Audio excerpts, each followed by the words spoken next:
Hey guys, looks like I'm joining you all for lunch. Got me here my Nesquik. 23 grams of protein. Yeah, what an assload of sugar. But in any case, that's the sugar I need to keep going. Again, I get it. I've done keto. I've done it all. It all serves a purpose, and it's all there to educate you on how the body works and how food works. I think I put on blast one of my favorite stupid keto things that they keep putting out there, and I'm sure it's not keto. I'm sure there's other diets too, but I always see it primarily for keto because, again, the diet is you remove carbs from your life, and you exchange them for other sorts of carbs. Now, here's the funny part. Whenever you put those keto face versus carb face things, yeah, your face, your body, all that shit, like that, when you have that, that's because there's glycogen in your body. Think of it as a camel's hump. You know, that's where it stores the water. Well, that's your, like, let's say you're starving, those are the first stores of energy that those go to, which again is exhausted by fasting, not keto face, fasting, not keto face. It's essentially saying you're deprived of carbohydrates. So again, if you want to go ahead and label it keto face, again, it's a fad. It's how they get, get the views to look over there. Yeah, if you don't fucking eat for 2 days, or if you don't eat for a day, you're gonna get keto face. You know what I'm saying? Like, come on, cut the shit. It's a good diet, but you don't need to fucking bait people. If you got something good, they'll come to you. Trust me. I lost 100 and somewhat fucking pounds on it. It's in my Instagram. What did I do? I ate normal shit. And I cut the carbs. In fact, for a good while, I want to say for the first couple months, I did it wrong. I heard, oh, you only got to eat when you feel hungry. Word. I had fucking 400 calories a day. That's considered starvation to some people. I did it no problem, because again, I thought that's what I needed to do. Need to finish my goal. That's why I show pictures. I put up shit to show you that I'm still on my, like, I'm not dieting on keto. I do swap every now and again, and I'll enjoy. I'm lean more towards fats and such, and stay away from certain carbs. Don't really give a shit for sugar though, if I'm moving around as much as I do. Again, I show that I've stayed the weight. There's a lot of that bullshit of, oh, keto, if you undo keto, you're gonna go away. Living proof! And you're gonna see that there's a big factor to me in regards to other people. I notice that a lot of people just don't keep themselves accountable on that kind of shit.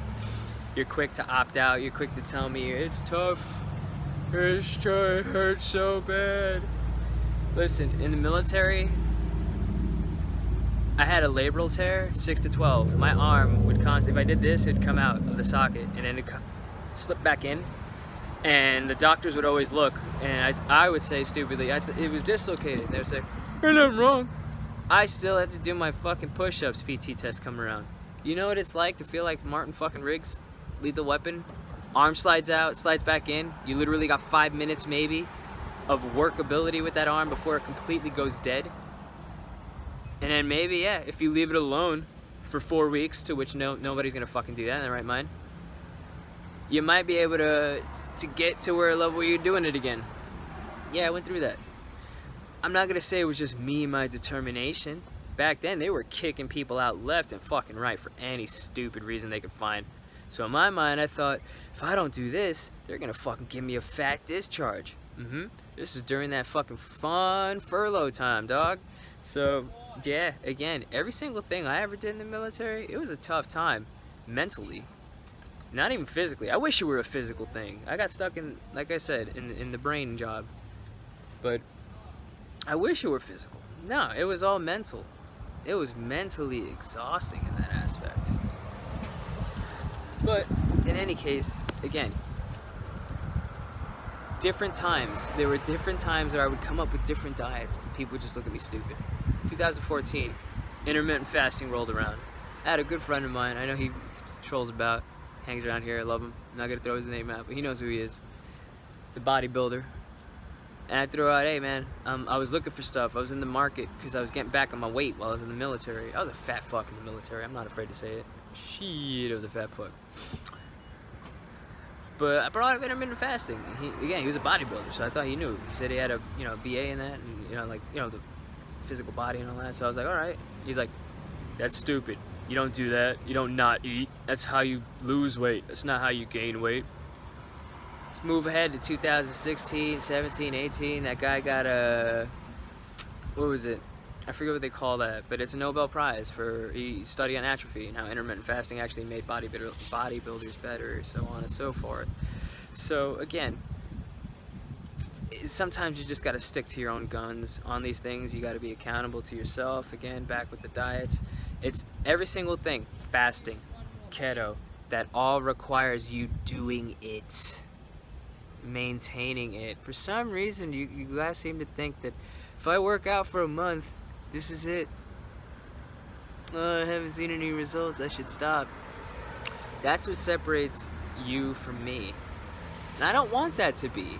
Because all you have to do is actually try. Do it for longer than a month. Do it for longer than you normally would. You gotta do it every day. I have PTSD, man. I have depression. It's just all fucking put down. You don't think that comes into play every day? You gotta tell yourself, hey man, you know, watch out for this. That's why I go through everything that I do meticulously. Depression, that's an everyday fight. You can't lie to yourself. That's how you get caught. You gotta prep yourself every day. You gotta wake up every day and know, be like, all right, man, this is what you got going against you. Don't let it fall against you. Make it something good. Make something of it. My stuff comes from paranoia, or not paranoia per se, but again, there's things that I notice that a lot of people shouldn't be noticing, and this is why, again, I put out this video, because I'll have a lot of kids. I call them kids because they're 10 or something years below me, and they'll say, I see this, or I check this out, or I think about, like, you know, if somebody's gonna try and do this, or I'm always looking out, making sure nobody's gonna try and rob this. And I'm like, no, that's a good thing. It means you're aware of your fucking surroundings. Too many of you lemmings on the phone. I feel bad for saying it, but there are too many lemmings. Sometimes I just want to walk up and push you as hard as I can and see how bad one of you turtle while trying to, like, get to your phone again. There were a bunch of muggings just doing that shit recently. You guys are actively making it easier for criminals to fuck you up, and it just amazes my mind. Some people are getting bigger, some people don't want to move, some people don't want to learn, and some people just want to be so self-absorbed that they get no knowledge, and that to me just boggles my mind. So I hope that by showing you somebody, I consider myself a pretty big shitbag. I feel like throughout my whole military career, that was kind of like my nickname. If somebody didn't preface my name with "God damn it," it didn't feel authentic. It was just how I rolled. And again, I wasn't a shitbag in the bad way. I was a shitbag in the terms of I didn't care for the hair. I was the guy that would say, oh, it's still 2 inches within range, you know. But I was good at what I did. And that's what helped me stay along, is that I was really good. I enjoyed doing what I did, but I wasn't one to entertain the, man, you're gonna make me shave every fucking day, you for real? Polish my boot? Man, what the fuck, you know, that. Now that I'm older, I understand that. That's the same shit that I look out for. When I'm looking at a new boss or something like that, or a professor, I look at the way that they do things, and if I notice that the process is like either systemized, they give no shit, they have no involvement of their own accord, then I know the type of person you are. Because you guys already know who the motivated types are. When you walk into a classroom, you know who's there. And sometimes you already know who's there to fake it. And then sometimes that's why some of you find those diamonds in the rough. You find that one professor that after you gave him some shit and they gave you shit, it was that they were generally just trying to better you, and you did get better from some of those. So some of you guys have those stories, some of you guys have those stories. You guys just don't think about it. You gotta go through your thoughts. You gotta look through who you are as a person. Evaluate yourself. Let yourself know. Make sure you aren't becoming one of them. Don't become one of the problem people. Running up on my 10-minute mark. We're gonna see if I can. Well, I'll probably cut it early for the YouTube video, whatever. But again, this is just a bit of accountability and a bit of myself. And hey, I'll see you guys later. Have a good one. Peace.